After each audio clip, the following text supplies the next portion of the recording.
Intan RJ terlibat dalam sinetron Terlanjur Indah produksi MDTV. Ia harus melalui pekerjaan sambil menjalani ibadah puasa agar tetap melaksanakan kewajibannya sebagai muslim. Intan mengakui setiap bulan Ramadan ia baru bisa tidur setelah menjalankan ibadat sholat subuh. Selain mengonsumsi vitamin, wanita bernama lengkap Intan Rizky Jenab juga menjaga pola makan. Ia justru menghindari gorengan dan minyak saat berbuka puasa. Ini kan Ramadan nih dan dirimu juga syuting ya kan, seperti apa sih ya kan, harus puasa juga terus harus syuting juga ya kan, persiapannya sendiri seperti apa nih Kak Intan? Persiapannya yang pasti udah mulai dari sekarang. Aku tuh kayak minum vitamin udah pasti, terus aku udah mulai nih prepare karena pasti kan kalau udah puasa akan kurang tidur, kita kan kurang tidur saat taraweh, terus udah tutup subuhan. Biasanya tuh aku setelah subuh baru bisa tidur. Terus aku juga lagi prepare juga karena kan aku ada aktivitas yang setiap hari aku lakuin kan yoga. Mungkin kalau yoganya biasanya pagi, sekarang aku tuker waktunya, bisa jadi entah itu sore, entah itu kalau misalkan lagi berhalangan ya perempuan ya malam biasanya gitu. Kak udah Bisa agak mudah dikit, soalnya getar sini panggungnya jadi goyang. Oh, kaget gue. Maaf ya Kak Intan. Ini aman. Yuk. Program apa Kak? Program apa? Program apa? Sudah mengajarkan sama anak-anak nggak sih Kak untuk puasa sendiri gitu Kak? Udah mengajarkan belum sih Kak? Oh udah, anak-anakku alhamdulillah kayak mereka udah tahu nih kalau misalkan puasanya full, biasanya aku bukannya mengiming-imingi enggak, tapi biasanya memberikan reward ke anak-anak. Nanti akan ada sesuatu nih, entah itu mukena baru, entah itu nanti kayak bonus. Aku biasanya suka kasih bunga ya, bunga uang gitu. Buket gitu ya Kak? Iya, buket bunga biar untuk motivasi jadi lebih semangat kalau yang puasanya full, biasanya gitu. Selebihnya mereka karena udah terbiasa, udah terlatih dari sebelum pandemi sampai pandemi, jadi kayak udah terbiasa sih. Oke. Kak, tapi makanan khas apa sih Kak yang selalu ada nih Kak ya kan untuk buka puasa, terus habis itu untuk sahur juga gitu kan, apa nih Kak? Atau misalnya atau mama yang nyiapin atau seperti apa nih Kak Intan? Biasanya mamaku yang siapin dan kita request mah gitu. Yang pasti buka puasa wajib ada pulang kaling. Oke. Biar nggak panas dalam. Kalau puasa kita biasanya menghindari goreng-gorengan, biasanya rebus-rebusan, terus ya biar nggak kering kan nanti pas puasanya.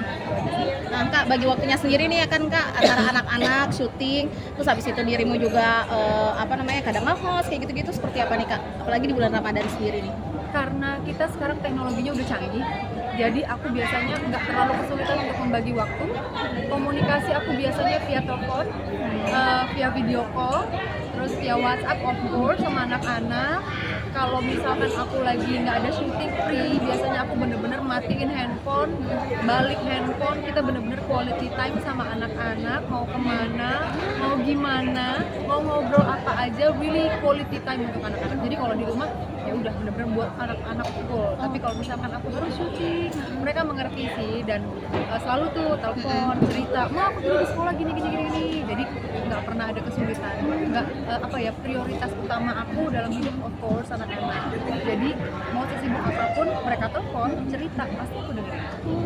Jadi pokoknya ada waktu untuk mereka lah istilahnya Kak. Yes, always, harus selalu sih. Jadi mereka nggak, wah mama lagi sibuk syuting, tadi kan aku pengen cerita, oh enggak gitu. Jadi mau cerita apa sayang? Ayo, mama sibuk nggak? Enggak. Padahal aku jelas-jelas lagi butek. Tapi biasanya aku selalu ngeliat nih, oke, selalu kasih space untuk mereka cerita. Selalu mau video call, selalu. Jadi mereka nggak ngerasa sendiri gitu ya Nggak Kak ya? biasa sendiri karena kakak sama adik kan kamarnya beda nih, kakaknya di bawah, adiknya di atas, jadi aku tuh nggak bisa menghubungi adik langsung lanjut ke kakak, menghubungi kakak lanjut ke adik, nggak bisa karena mereka beda kamar. Jadi kalau misalkan habis kakak nelfon, udah aku matiin, coba cek adik, dek gimana, udah sholat asar belum, udah mah, yuk lesnya, yuk siap-siap, misnya udah mau dateng nih, biasanya gitu. Jadi komunikasinya selalu aku bagi kakak, adik selalu. Jadi misalnya aku lihat nih, oh aku lagi sibuk banget, hektik banget, ya udah aku kerja dulu fokus. Tapi kalau udah ada kak space gitu kan, jeda satu scene, udah langsung aku hubungin anak-anak. Gimana tadi Almira, gimana Abdullah, seru nggak sekolahnya apa segala macam, biasanya sih. Kalau ciri khas kita setiap tahun ngabuburit. Oh iya. Ngabuburitnya itu simple banget. Kita beli jajanan, ada di dekat sekolahnya anak-anak, dekat rumah kita juga gitu ya. Itu jajanannya yang kolak biji salad, pisang, pacar Cina, terus apa namanya, gorengan, ya namanya juga anak-anak ya. Biasanya kita ngabuburitnya ke situ. Ntar udah sekitar setengah 6 aja, udah pasti harus stay di rumah, buka puasa di rumah. Simple, sederhana tapi bermanfaat. Yes, untuk mereka tuh jadi selalu setiap tahun akan ada momen yang mereka nggak, aku menghindari kalimat mama nggak bisa, nggak ada waktu, aku nggak suka, aku menghindari itu. Jadi mau kayak gimana pun juga, mau aku kurang tidur kayak, mau kepala aku pusing kayak, sehat langsung seketika untuk anak-anak. Kak, ini mah punten pisan ya kayak kalau misalnya soal Asma sendiri katanya didekatkan lagi dekat sama Mas Ari sendiri. Nah. Seperti apa sih Kak? Teman. Punten ini mah ya. Aja. Ada pertanyaan yang lain?